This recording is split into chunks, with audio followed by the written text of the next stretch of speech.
Right now on Full Custom Garage, master metalman Ian Roussel transforms an old jalopy into a street-burning hot rod. My friend Don has a real steel 1931 Ford.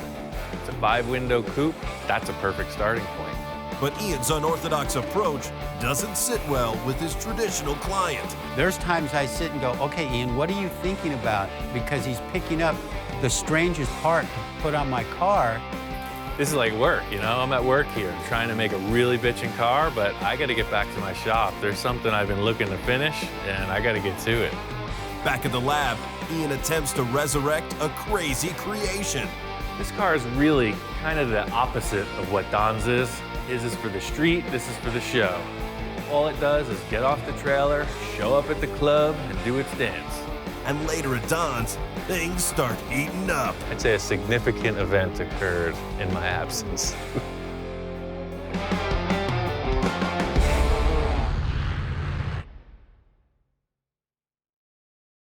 Hot rods are a purely American thing. They started with early Fords mostly, 20s and 30s Fords. As I understand, GIs came home from World War II, they wanted to go fast. These were made from cheap cars that were just sitting around, just waiting to be hot rodded. The primary reason these cars were modified was to go fast. The looks just kind of followed the function. Chop top, for instance, was to streamline the car. These cars had big, tall, square roofs, so the chop top came about from hot rodding. The big draw to these cars is that they're just a blast to drive. They're lightweight, big horsepower. It's just a pretty gnarly experience. These cars are really desirable.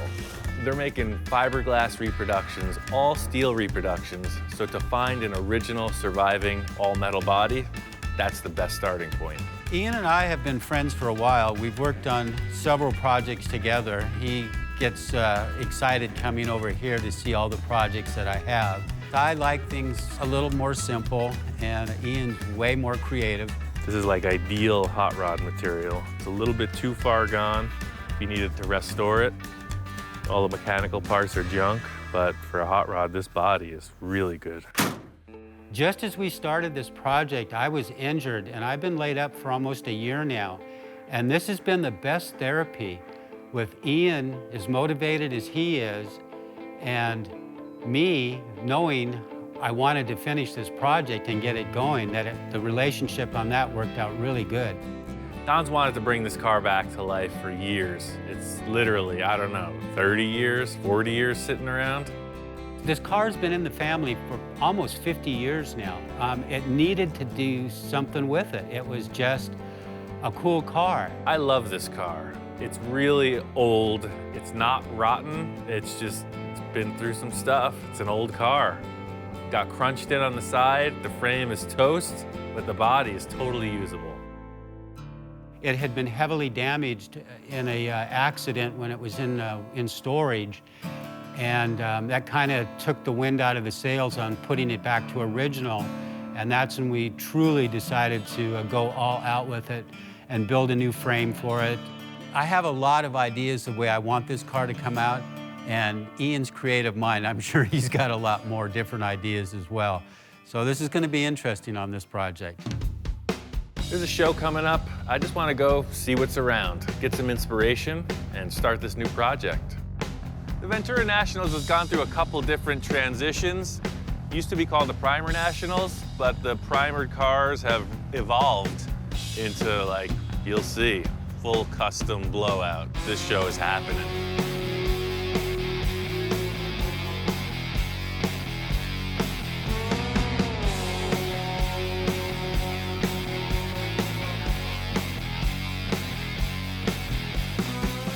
Looking at other 31 Fords, this is like straight cool traditional custom.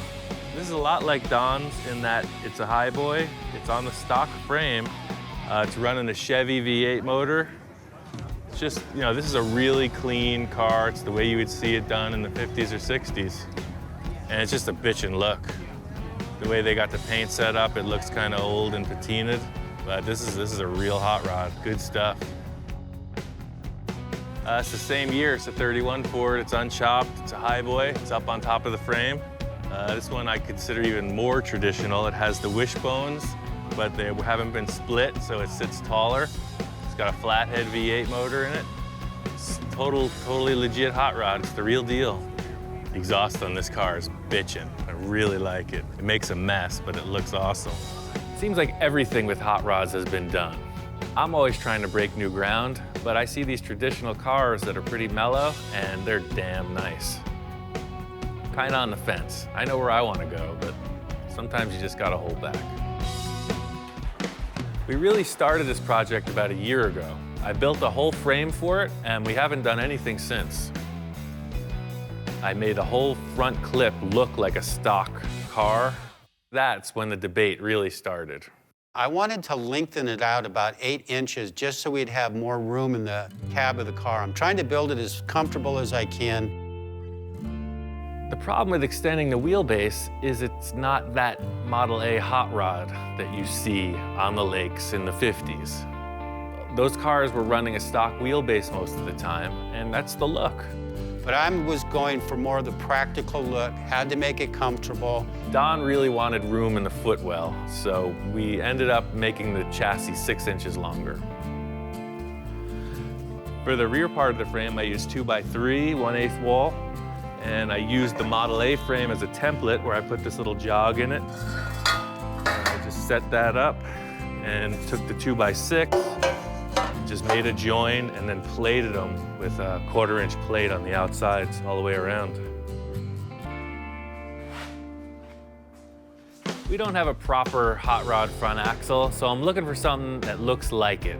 Don's got a 59 Ford truck in the back, and I think I can modify that to work. Since we need a front axle for the 31, I did this on another car, like a T-bucket I built. I used a truck axle. So it's cool because these straight axles, they have hydraulic brakes. They got the old school wide 5 bolt pattern. The cool thing about this axle is Don's already got it. It's here, it's got a great brake setup. A lot of guys would convert their cars to truck brakes, and really that's the main benefit. I'm just using the whole axle, but it's all about stopping. It's a no-brainer. I'm just gonna cut off the leaf spring mounts and create a new mount for the hot rod style spring. All right, so that's the deal. The main thing I'm gonna have to do before I start, see these pads where the old leaf springs used to mount? I'm gonna cut straight through and then weld a bracket on to hold the new radius rods.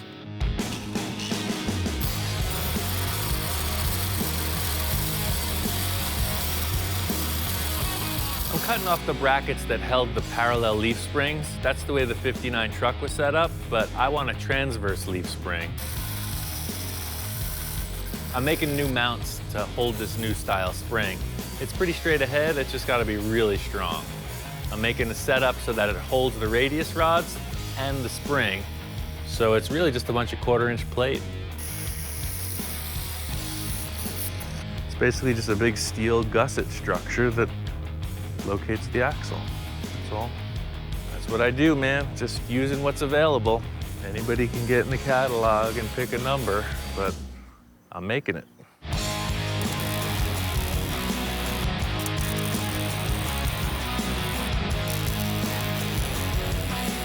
This axle's done. I painted it black. It's a very simple thing. Just a bunch of bolts at this point, and it's ready to roll.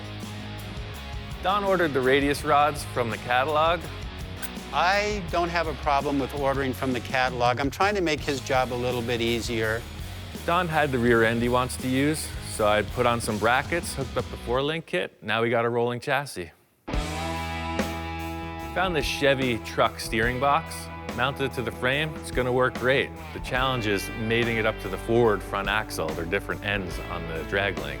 With every car I've made like this, I've had to make a custom length drag link. So when you put the end on, you just use the Chevy on one side and the Ford on the other.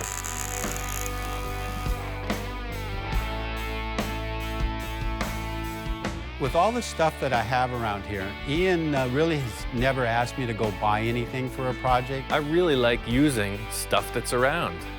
There's sometimes you can't get away from ordering parts, bushings, heim joints, that type of thing. But I really just like to find stuff and modify it to fit what we're doing. I think that's the whole thing about being a fabricator instead of a restoration-minded person. I'm looking for stuff that I can use, cut it apart, and make it happen. Somebody who's restoring a car is looking for the proper thing that bolts back on. Now that it rolls and steers, there's a few other mechanical things I gotta wrap up and then get on to the aesthetics. So the engine and transmission are basically out of a '67 Mustang. So we're using the same radiator. I built a simple angle iron frame to support it, and it's gonna get held on with 2 bolts to the frame like the stock one, and then it'll just have 2 locating rods to keep it upright that hit the cowl. This is pretty rad. It's a 32 Ford. It's a reproduction grill shell. All right, we're still waiting to figure out what we do about the insert, but that's pretty much the setup. The next step is to mount the headlights and then create some kind of a shock bracket. Typical setup on the Model A hot rod is the headlight mounts have an integral shock mount. It's another thing you could order from the catalog, but I'm trying to make this car Don's. Put as many unique things in it as you can, so I'm just gonna make them. Make them out of some 1/4-inch steel plate, and really, it's a no-brainer. The whole thing about this setup is strength. Those headlights are nice. You don't want them falling off. So the shock absorber is gonna be pushing and pulling on the headlight mount. It's gotta look cool, it's gotta be super strong. You can't mess with these headlights. Polished stainless steel with the cool little lights on top. Money, it's good stuff.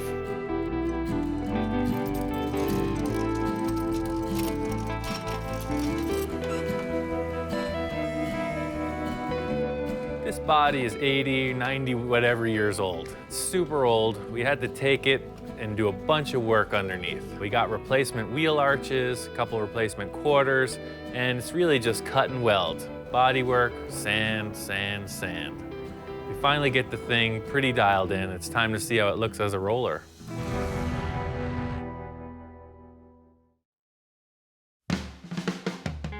Don's got the treasure. He's got this Chevy truck steering box, but it ain't gonna work.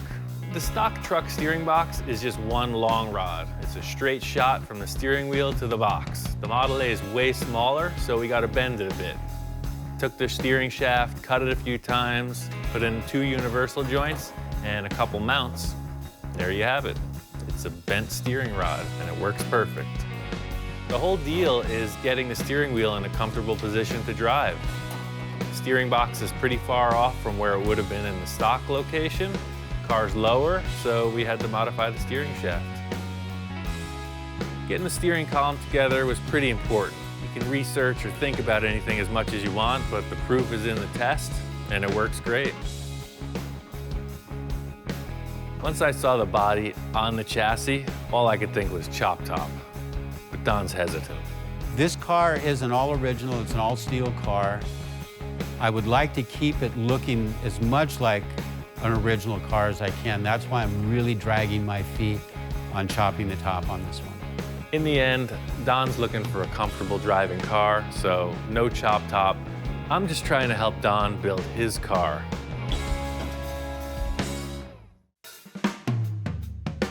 Every Model A has a hole in the roof. You can't get around it. One of the cool factors is it really gives you an opportunity to kind of make your mark. I've been looking around all over, trying to figure out what's gonna be cool. Don's got a bunch of van roofs, he's got car hoods, car trunks, all kinds of stuff. Looking around, I come up on this Mustang hood, and it's pretty thrashed.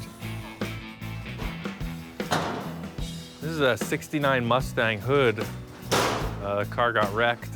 I cut it out about the same size as the roof opening in the Model A. It's got a neat crease down the center, and it's worthless as a replacement hood. So we were talking about using it to fill the hole in the roof.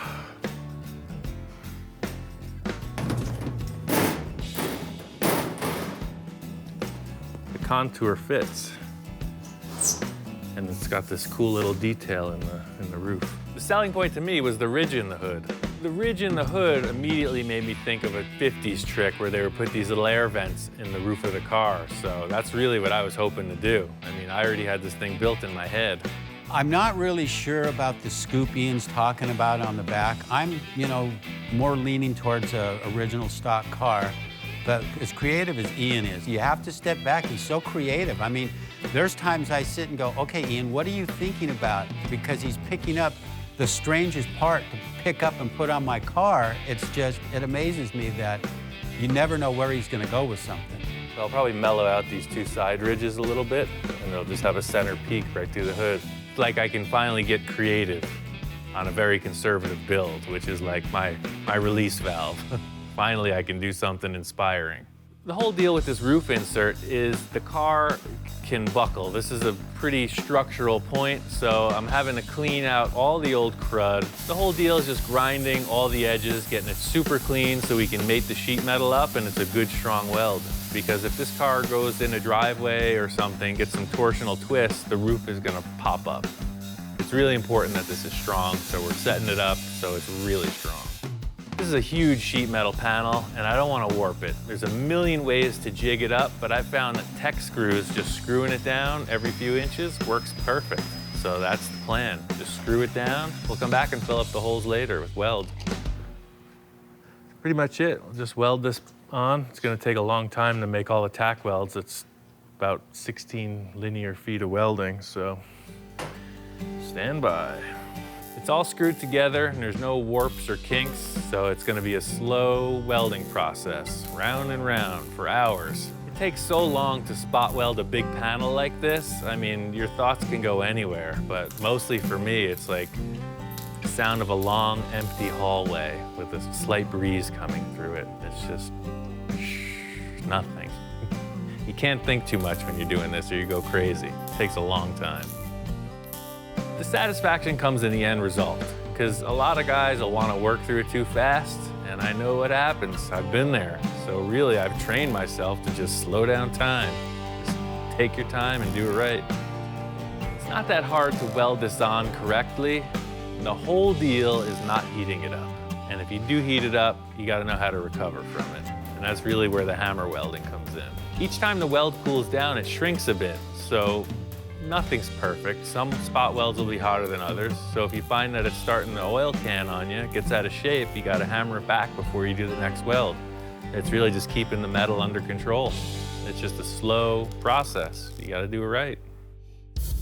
Once the welding's all done, you just grind it out. It's the same deal that you don't wanna heat it up, because you can warp it when you're grinding it. So you gotta know where you're going. Just take your time and get it right. When I'm grinding it, I'm just making sure I don't heat it up. I try to keep the edge of the disc on the weld. Never hit the sheet metal. It's really just, you gotta pay attention. Last part of the equation is the Bondo. Mix it up, fill it, go on to primer. The whole purpose of the Bondo is to level the surface. So you mix it up, spread it, cut it back real fast. Get as much of the material off as possible, because you want the paint to be as close to the metal as possible. The whole idea with Bondo is using as little as possible, so I like to work fast. I found that I can use this big old saw blade, and it's like 10 grit sandpaper. So if you use it right, it goes really quick. You just sling off the high spots real fast, just go to 36 grit after that. Don's car is bitchin' and all, but it's really not the creative entity that I'm looking for. It's like, this is like work, you know? I'm at work here. I'm trying to make a really bitchin' car, but I gotta get back to my shop. There's something I've been looking to finish, and I gotta get to it. Working on Don's hot rod has got me thinking about this car I built about 5 years ago. It's a total show car. It just had some suspension issues, and it's really making me want to bring it back. I took the whole car apart to freshen it up, and what I'm gonna really do is make the suspension work. There's a few really cool ideas, but without the final touches, it's pretty much unusable. This is the freaking mess. It's a pretty nonsensical car. This is the bare frame. The motor and transmission are in it because it's so high fashion, it requires a ton of disassembly to get the engine out. So today, I just gotta come up with a plan. When I originally built the car, I had taken 2 airbags and stacked one on top of the other so they would blow up like an accordion. They were huge. So the airbags, you can see what I did. I just hogged out the threads on this so they just located. So they would fit together like that, a double stack. But the problem was with the arc of the suspension, they would literally turn into a noodle. And if the axle twisted, then they would come apart. They would pop out of the car. So this bag would be here, and then it would just literally break free. The worst thing was that the car could barely even get on the trailer. Even as a trailer queen, it couldn't do that one simple task. The cool factor is it looks like a toy. It looks fake. It was a super simple design. The 2-link is okay, but it needs a third. It needs something to stop it from going left to right. The whole deal with this modification is I do have to put in suspension components and basically busy up the design a little. I'm trying to make it look as cool as it did in the beginning, but without these extra parts, it just doesn't work. My challenge is to make it look as cool as possible and still drive. What I had established, obviously you got plenty of up and down movement, you got articulation in the axle, but I need to stop it from going side to side. So the fix is a 3rd link, some kind of a rod with a joint that as the suspension moves up and down, it swings with it, but it stops it from moving side to side. That's the fix. I might put shocks just inside here. This is all hidden. Might come off with shocks on each side like that. That way it'll give it a little help when it articulates and rises and falls. This is still a show car. It doesn't need to drive across town. It's got no VIN numbers. It's got no license plates. It's not an off-road vehicle. It just needs to get on the trailer. I need to get it out of the storage and back to the show.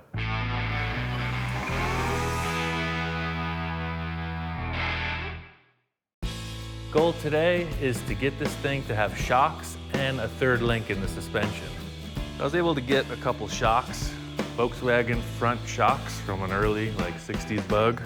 I figured they're gas charged, so this isn't a performance car. These were around, and I'm gonna make them fit, even if they wouldn't otherwise. Went digging around in my friend Don's back lot. I was able to come up with an old tie rod from a car. I always like to put a little Volkswagen in every project.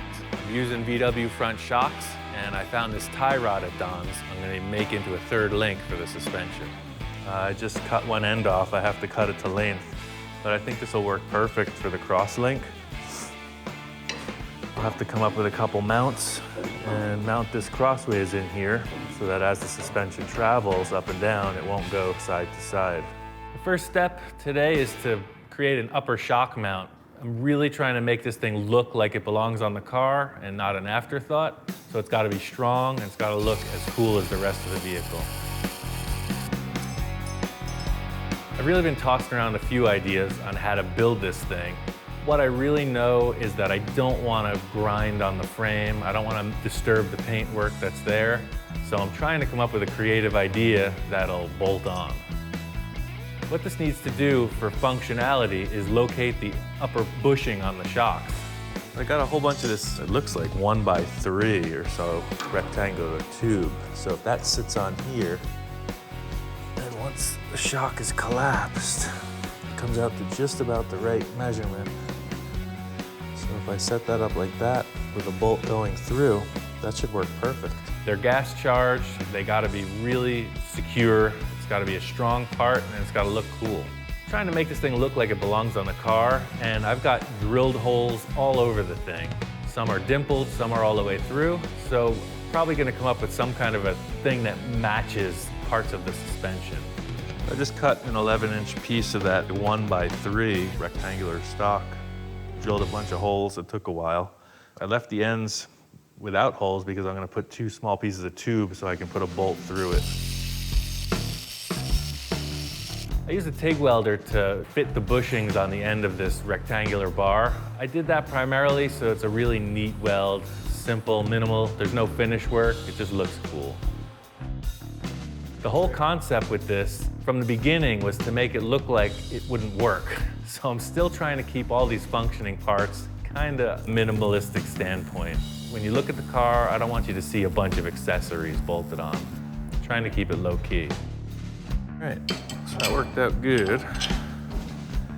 But the shocks, I think I'm gonna trim these shocks a little bit because that looks too stock. So this whole upper shock looks pretty bulky, and you don't really need this. This is just like a shield for a street car. You'll see what the deal is. I'll just cut this whole top off and it'll look pretty clean. The whole idea is this being a show car, I want you to look at the flashy stuff. This isn't a focal point, this is purely function. Taking these upper shrouds off of the shock, just because it makes them look a little lighter, a little cooler. You got a nice shiny chrome rod coming out of it. Just looks cooler. They put these shrouds on it for cars on the street, keeps water, rocks, any kind of crud out of the moving part. But this doesn't have that. This car's never gonna be in the rain or in the mud, so no crud's gonna go down into the shock absorber. So it was primarily for looks. It looks bitchin'. The primary difference in the setup between Don's and my car is I'm using an airbag system. They both have a center mount, but his leaf spring is the thing that locates the axle and keeps it centered.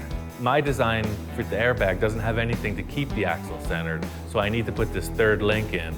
That'll keep it from self-destructing.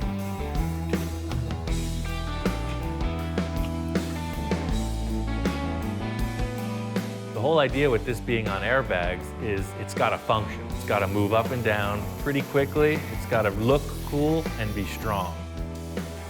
Everything seems to be working, but you never know what could go wrong. I mean, this is a raw chassis. Everything seems to be operating, but I'll never know until I get the thing assembled, so we'll see. Spent a bunch of time getting some stuff done on my car, and that's cool. But really, I love to finish projects. Don's car is so close, it's good to get back here. I'm really looking forward to driving the thing. It's great to have Ian back. While he was gone, I was finishing up on running the brake lines, the fuel lines, some of the electrical that's going into the car. And now that he's here, now we can get down to business on getting that thing closer to being fired up. Mechanically, Don's got down on all the hoses, wires, brake lines, emergency brake cable. Everything mechanical is complete. Bolting in the drive shaft and modifying the rear forelink are the last two things, and mechanically, it's there. Cool factor times 10. We got some Coker tires, installed some radial white walls, 165s in the front, 235s in the back. It's got the classic big and little hot rod look. The diameter of the rear tires looks great. The frame has got the proportions I like. You gotta see it with the body on. That's what makes it all together. That's what makes it count.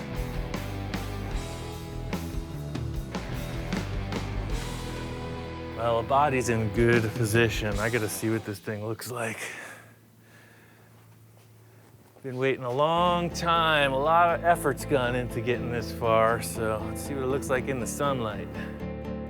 I like it, sir. I like it too. It's so nice to finally see this car going someplace. It's been sitting for 40 some odd years. Now to see it getting so close, I'm so excited about getting that car running and getting it down the road. It is absolutely bitchin'. I couldn't have asked for a better car. You've seen this car kind of mocked up 100 times already, but with the tires and the paint, this thing is ready. It's looking good. The last bit of fabrication is the exhaust dumps. Don's got a bitchin' set of headers, and they need mufflers. We're bolting on the headers, and I'm gonna fabricate the rest of the exhaust. Don got these old school glass packs, and he wants to run them underneath the doors along the frame like that.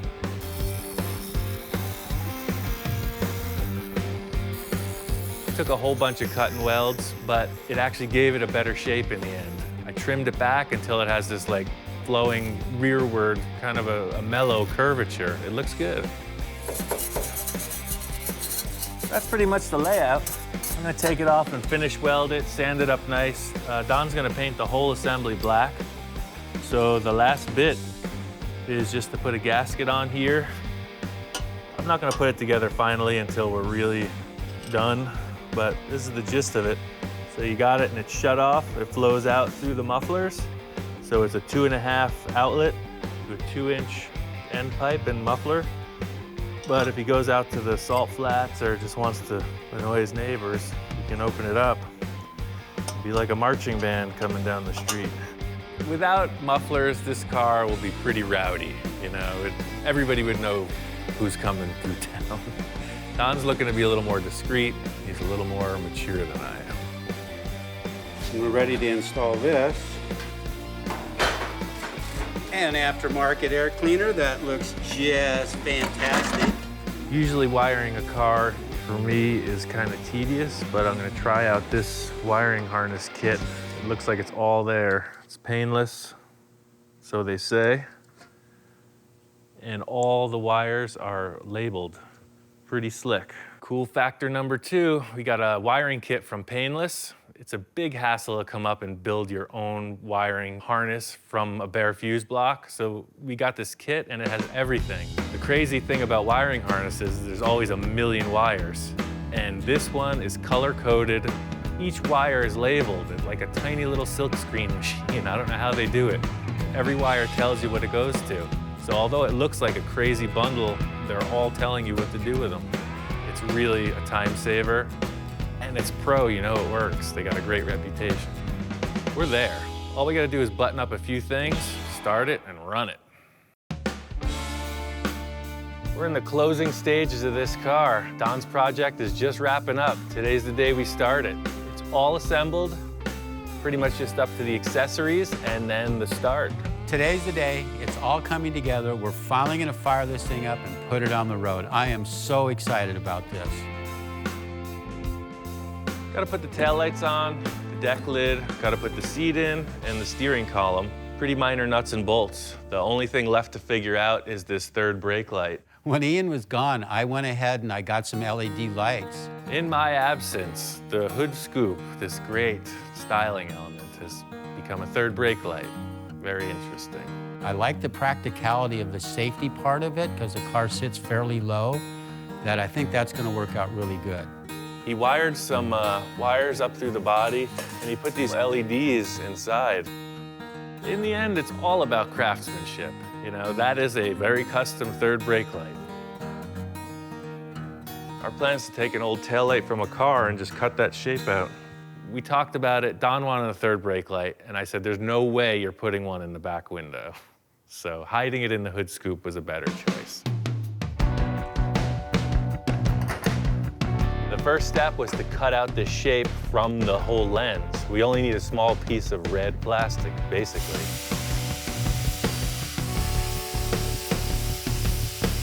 Just creeped up on it. First I cut it with like a heavy cutting disc, and then I used a sander to just creep up on the final shape. I put a little bevel in it as it meets the body. It'll be like a 45-degree angle, so it'll sit right up against the flange that is in the body. We'll just glue in the seam with a little bit of silicone and just call that done. Oh, look at that. Boy, somebody will see me for miles away. Perfect. Another wonderful job by FM Ian. The final step of the whole freaking build. We're there.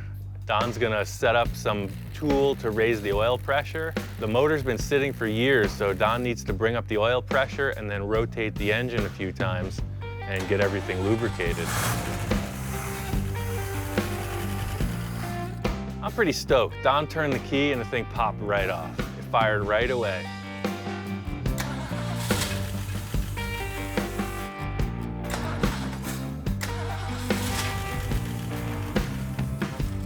The compression and everything in the motor seems cool. It's firing fine, but it's not delivering fuel. I'm not sure what the deal is. It's pulling the fuel up out of the tank, but it's like sort of just pulsing. It's not really delivering the gas the way it should. For some reason, the gas isn't getting to the engine. Don's gonna set up something with a fuel pump or whatever, but I gotta take off. I gotta pick up a car and deliver it to another client. So I'm gonna come back in about an hour. Should wrap this up and we're gonna run this thing. We're ready to rock. I'd say a significant event occurred in my absence.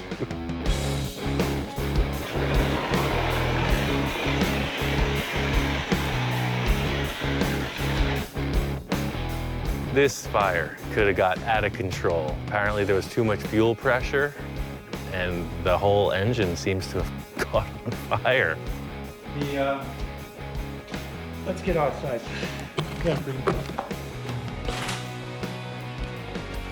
What happened was the seat and the carburetor stuck open.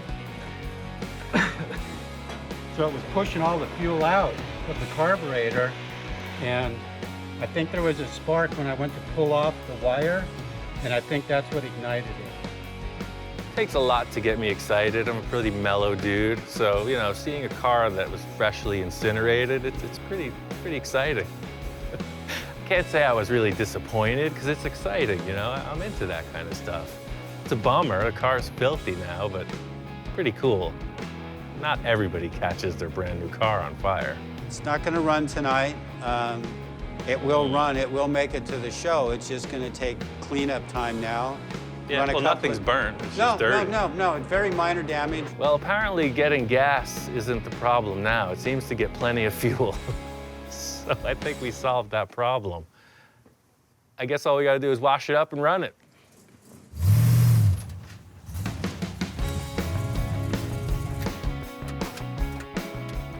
It's running, it's ready to go.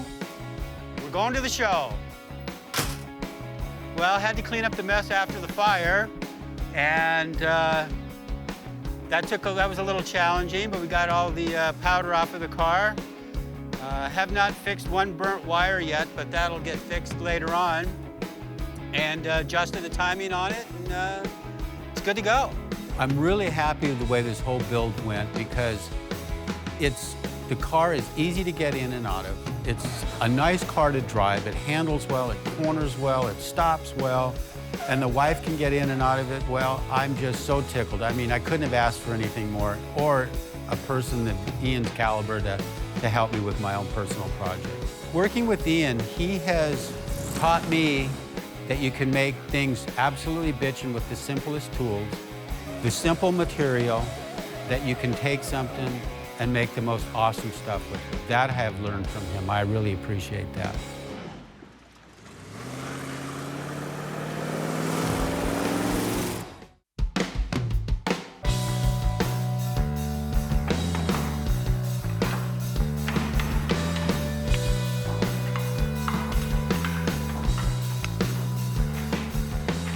Yeah, this is assembling it for the first time. It's still kind of a mock-up. I don't know if it's actually gonna work, but I got a pretty good idea, so we'll see.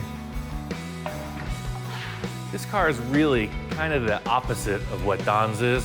His is for the street, this is for the show. It's high fashion. All it does is get off the trailer, show up at the club, and do its dance. It has no other purpose except to get attention.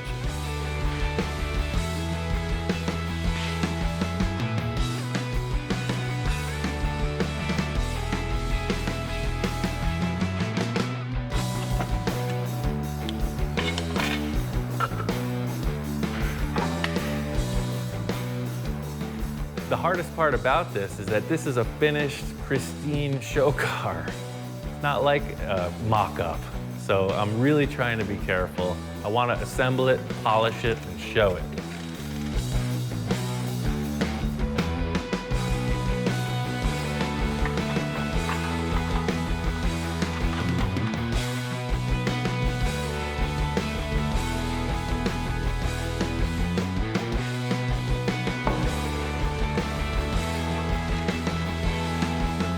I got my car put all back together. The front suspension works great. I got it on the trailer and it's off to the rodeo. Really excited, fire's out, car runs, and we're here. Very happy. I've had a lot of good reaction. The family just loves it. They can't wait to go for rides in it. Seeing Don happy with the car, excited to drive it, I mean, that's what it's all about. Working with people and getting that type of response makes it happen for me.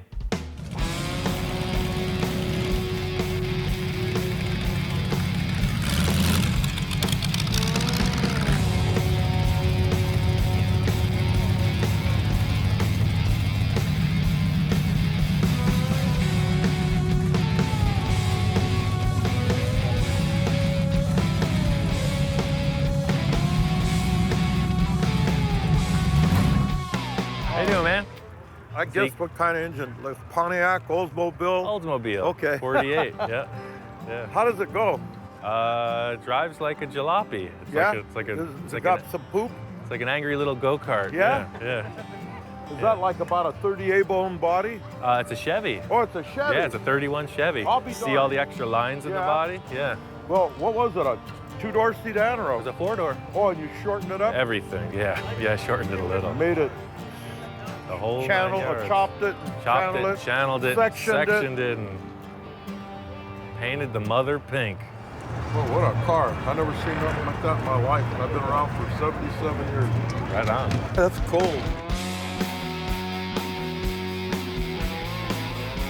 To finally finish this monumental task and have people stoked on it is really rewarding. You know, I built the car for me, but the people like it.